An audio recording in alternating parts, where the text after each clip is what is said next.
Students, welcome. Today we are going to start 2.3 Somebody's Mother. It's a poem. Here are some warming up questions. You can see here there are some words given to you. You have to arrange in a ascending order. Here it is given adult, aged, infant, youth. The first will be infant, second will be the youth, third will be the adult, and last will be the aged one. This is how you have to arrange in the ascending order.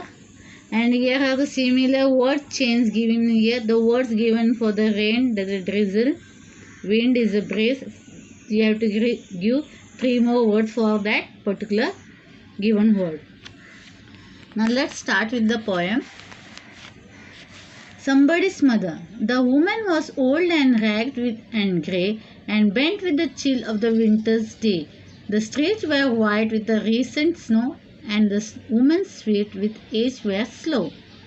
At the crowded crossing she waited long, jostled aside by the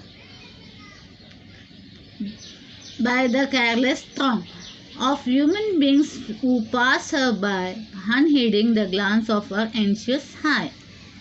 Down the street to the laughter and shout, glad in the freedom of school let out, came happy boys like a flock of sheep, ailing the snow piled white and deep, past the women so old and grey, hastened the children on their way.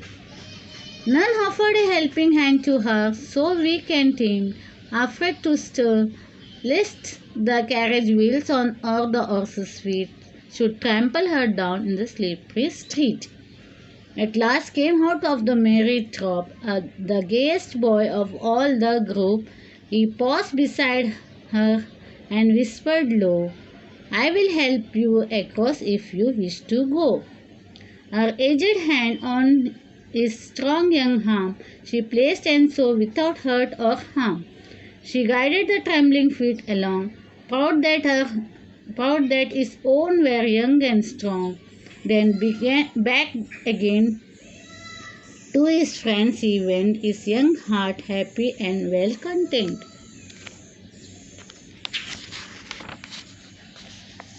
She is somebody's mother, boys you know, for all she aged and poor and slow, and someone sometime may lend a hand to help my mother, you understand. If ever she is old and poor and grey, and her own dear boy so far away. Somebody's mother bowed low her head in her home that night, and pray she said, was God be kind to that noble boy, who is somebody's son and pride and joy. Written by Mary de Bruyne. Okay, this is the poem. See, let's see what it is written in the first stanza. The woman was old and ragged and grey and bent with the chill of the winter's day. The streets were white with the recent snow, and the woman's feet with age were slow. Now in this poem, the poet is talking about an old lady who is very old. She has a wrinkled face, her legs are very weak because she is very old. Her hairs are grey, and she's bent with the chill, means she's shivering with the climate because it is a winter season. तो उसको ठंडी हो रही है और वो सिकुड़ रही है अपने आप को. The streets were white with streets and snow and the women's feet with age were slow. वहाँ पे सारे क्या है, ठंडी का मौसम है, उसकी वजह से क्या cover the roads were covered with the snow, और वो ठंडी के मारे उनको काफ़ी ठंडी लग रही थी और वो रास्ता क्रॉस करने के लिए वहाँ आई थी. At the crowded crossing she waited long, jostled aside by the careless throng of human beings who passed her by, unheeding the glance of her anxious eye. Now she wanted to cross the road. वो एक रास्ते के एक and पे खड़ी है, and she was standing over there and waiting. She wanted to cross the road because लोग आ रहे जा रहे, गाड़ियाँ आ रहे जा रही है, and she was not so quick as she was very old. She was not able to walk fast. So she was just waiting over there ताकि रास्ता साफ होए और वो क्रॉस करे. Of human beings, और कोई इंसान वहाँ से of here it is mentioned of human beings who passed her by, unheeding the glance of her anxious eye. मतलब लोग यहाँ वहाँ जा रहे, but nobody is noticing her that she want to cross the road and she is not able to cross it, and they are not even bothered कि वो lady को क्या चाहिए। कोई भी इतने बिजी है कि कोई उनकी तरफ, उस ओल्ड लेडी की तरफ देख ही नहीं रहे। Down the street with the laughter and shout, glad in the freedom of school let out, came happy boys like a flock of sheep, hailing the snow piled white and deep, past the woman so old and grey, hastened the children on their way. Now what happened? Now the school going children came out from their school. अभी school छूट गया और बच्चे school से आ रहे, तो you know it very well, जब school छूटते तो बच्चे ऐसे उधम मचाते चिल्लाते हुए बाहर निकल आते, भागते हैं। So the children were doing the same thing when they came out from their school. All were running and moving here then, but nobody is bothered about that lady. पर कोई भी किसी का भी ध्यान उस ओल्ड लेडी की तरफ नहीं जा रहा है कि कहीं रुक के ये सोचे कि शायद उनको रास्ता क्रॉस करना होगा, हम लोग उसे थोड़ी मदद करेंगे। सब अपने ही धुन में थे, अपने ही इसमें मौज मस्ती में थे। Hailing the snow piled white and deep, past the woman so old and grey, hastened the children on their way. मतलब बच्चे अपने इसमें रहे, घूमते रहे, लेकिन उन औरत के पर, उस ओल्ड लेडी के पर उनका ध्यान नहीं जाता है। वो अपने इसमें गाय गड़बड़ में निकल जाते हैं वहाँ से, उस लेडी को वहीं पे छोड़ के। None offered a helping hand to her, so weak and tame, afraid to stir. Let the carriage wheels or the horses' feet should trample her down in the slippery street. None offered a helping hand. मतलब कोई इतने, everybody were moving here and there, even the school going children also came, but nobody is bothered to give her help. एक हाथ पकड़ा के उनको रास्ता cross करने का किसी को भी ये ख्याल नहीं आता है। वो बहुत ही कमज़ोर दुबली पतली सी एक औरत है, and she is very afraid. वो यहाँ से घूमने के लिए भी, हिलने के लिए भी बहुत डरी हुई है। कहीं ऐसा ना हो कि वो जाने के निकले और किसी गाड़ी गिर जाए, फिसल के स्लिप होके गिर जाए और कोई गाड़ी उसको रोंगते हुए चले जाए, उसके ऊपर से चला जाए।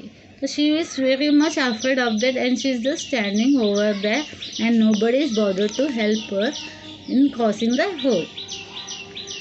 तो it is said let's the carriage wheels और द हॉर्सेस फीट, मतलब कोई हो सकता है कि कार्ट्स वगैरह है, गाड़ियाँ वगैरह है, उसके नीचे आ जाओ, कहीं फिसल के गिर ना जाओ, ये सोच के वो वहाँ पे डरी हुई है। At last came out of a merry troop a gayest boy of all the group. He paused beside her and whispered low, I will help you cross if you wish to go. Now one boy just noticed that old lady. अभी उन बच्चों के बीच में एक लड़का ने उन्हें notice किया, उस ओल्ड लेडी को, and he came to know, उसे पता चला कि might be she want to cross the road. तो वो वहाँ पर रुक जाते हैं ओल्ड वुमेन के पास और बोलते हैं अगर आपको रास्ता क्रॉस करना है तो मैं आपको मदद करता हूँ, आप मुझे हाथ दे दीजिए। I will help you cross if you wish, अगर आपको क्रॉस करने की चाहते तो मुझे बोल दीजिए, मैं आपको मदद करता हूँ।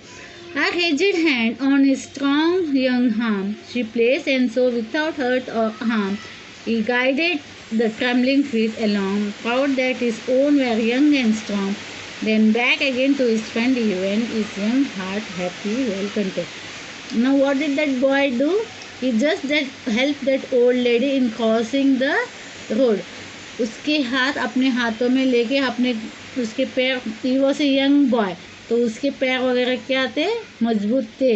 He was strong enough to take that lady को अपने साथ लेके जाने के लिए उनके पैर वगैरह, कदम वगैरह क्या थे, मजबूत थे, स्ट्रांग थे, and he was able to take that lady across the road. उसके बाद वो उस लेडी को रोड क्रॉस करके दूसरी जगह पे छोड़ देता है और वापस वो अपने दोस्तों की तरफ लौट आ जाता है।